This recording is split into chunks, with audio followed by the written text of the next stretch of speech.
परिवार ऐसा है कि राजेश जी को तो सजा दी, उसके बेटे को भी सजा देने में पड़े हुए हैं।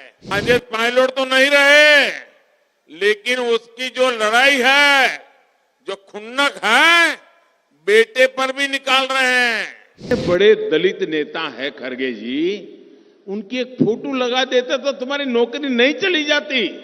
जो कांग्रेस के परिवार की ओर आंख उठाकर भी देख लेता है, कांग्रेस उसे नीचा दिखाने के लिए कोई कसर बाकी नहीं छोड़ती। कांग्रेस ने बाबा साहब के साथ भी यही किया। कांग्रेस ने सरदार पटेल को भी इसी तरह अपमानित किया। भाजपा ने बाबा साहब आंबेडकर से जुड़े प्रमुख स्थलों को पंचतीर्थ के रूप में विकसित कराया है। आप सभी के सहयोग से आज गुजरात में केवड़िया में एकता नगर में विश्व की सबसे ऊंची सरदार वल्लभ भाई पटेल की प्रतिमा, और मैं तो आप डूंगरपुर के लोगों को कहूंगा, कोई परिवार ऐसा नहीं होना चाहिए जो स्टैच्यू ऑफ यूनिटी न देखा हो, सरदार पटेल का एक भव्य स्मारक नहीं देखा है। आप कार्यक्रम बनाइए, जाइए, आप देखेंगे कैसा बड़ा सम्मान सरदार पटेल को हमने दिया है। वे तो कोई भाजपा के कार्यकर्ता नहीं थे, लेकिन जो देश के लिए करते हैं ना, हम उनके लिए जीते हैं। हर रोज हजारों लोग स्टैच्यू ऑफ यूनिटी को देखने के लिए वहां जाते हैं, लेकिन आज तक कांग्रेस का एक भी नेता स्टैच्यू ऑफ यूनिटी नहीं गया। और यही कांग्रेस की सच्चाई है, और इसलिए ये कांग्रेस से बहुत सावधान रहना। कांग्रेस न दलितों की है, न पिछड़ों की, न आदिवासियों की, न गरीब की। कांग्रेस सिर्फ और सिर्फ एक परिवार की गुलाम होकर रह गई है। कल मैं जयपुर में रोड शो कर रहा था, तो वहां बड़े बड़े होर्डिंग लगे थे कांग्रेस के चुनाव के। यहां के मुख्यमंत्री की तस्वीर थी, लेकिन प्रदेश अध्यक्ष की तस्वीर नहीं थी।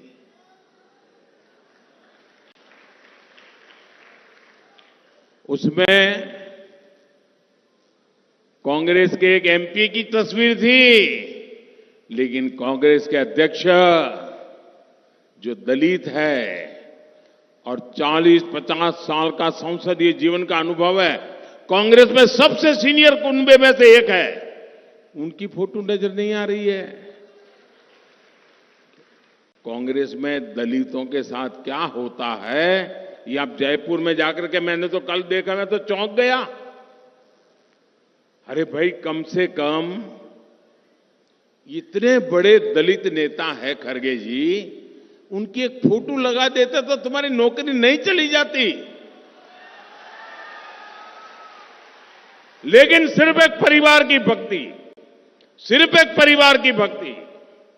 अभी मैं देख रहा हूं, भगवान देवनारायण पर आस्था रखने वाले सभी नौजवानों को कांग्रेस के दिल्ली के नेता चुनौती दे रहे हैं, और वो कह रहे हैं कि गहलोत जी को फिर से सीएम बनाएंगे।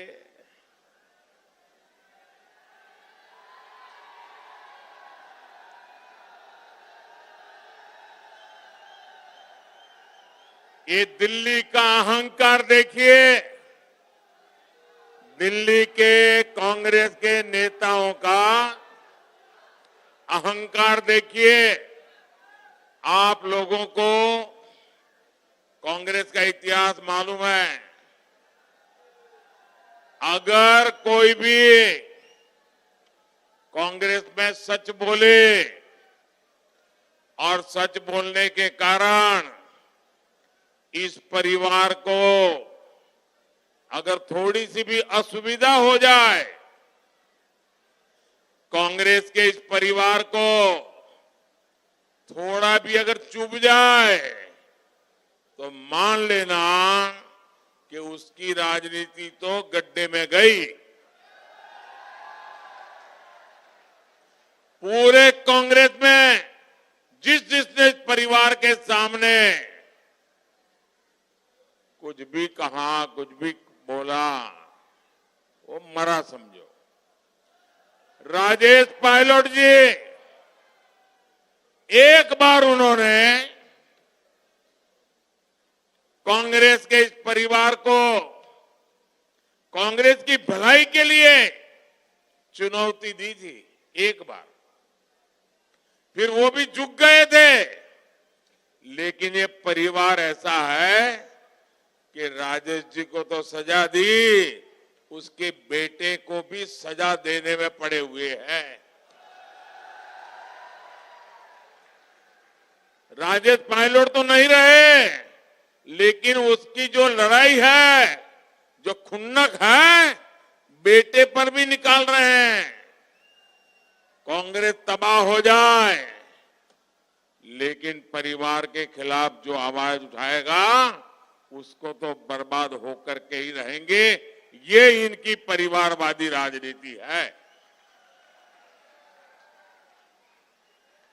मैं यहां इस तपोस्थली पर आपकी तरफ से कांग्रेस को डंके की चोट पर कहता हूं, आप सबके आशीर्वाद से कहता हूं, माताओं बहनों के समर्थन से कहता हूं, राजस्थान में कांग्रेस को इतनी बड़ी हार मिलने वाली है कि कांग्रेसियों ने सोचा भी नहीं होगा। इस बार उनके बड़े बड़े दिग्गज भी बिस्तरा बोरिया लेकर घर जाने के लिए मजबूर होने वाले।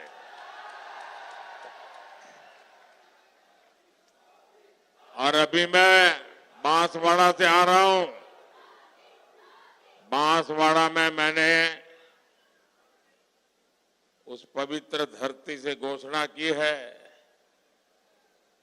कि अब राजस्थान में इस बार तो नहीं, कभी भी गहलोत जी के नेतृत्व में कांग्रेस जिंदा नहीं हो सकती है। न गहलोत जी कभी मुख्यमंत्री अब बन पाएंगे, इस बार नहीं, कभी भी नहीं बन पाएंगे। साथियों, राजस्थान की संस्कृति, राजस्थान का गौरव पूरे देश की आन बान शान है। लेकिन कांग्रेस के राज में राजस्थान की संस्कृति पर भी बहुत बड़ा खतरा मंडरा रहा है। तुष्टीकरण के लिए कांग्रेस ने जो रास्ता पकड़ा है, वो राजस्थान को तबाही की। वीके न्यूज, राष्ट्र के नाम।